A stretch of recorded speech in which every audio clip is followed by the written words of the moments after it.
Hari Om.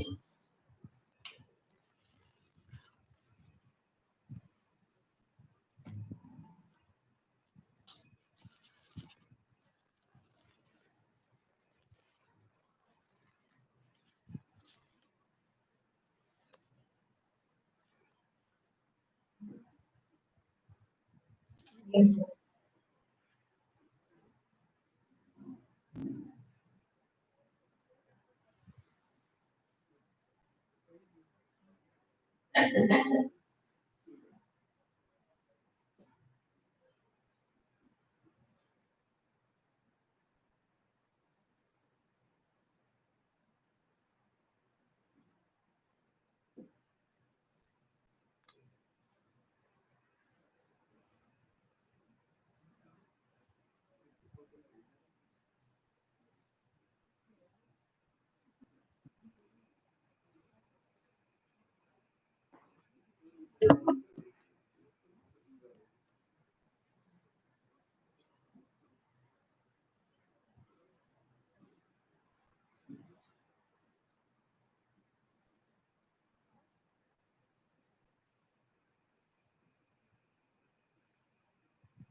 Bây giờ hỏi được rồi. Đã là chẳng nào thành to để không được.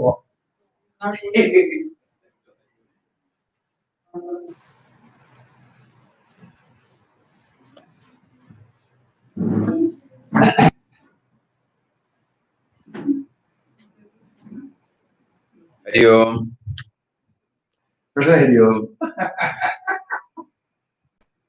Cái nó biết gì à? Om Sri Ram Jai Ram Jai Jai Ram Om Sri Ram Jai Ram Jai Jai Ram Om Sri Ram Jai Ram Jai Jai Ram Om Sri Ram Jai Ram Jai Jai Ram Om Sri Ram Jai Ram Jai Jai Ram Om Sri Ram Jai Ram Jai Jai Ram Om Sri Ram Jai Ram Jai Jai Ram Om Sri Ram Jai Ram Jai Jai Ram Om Sri Ram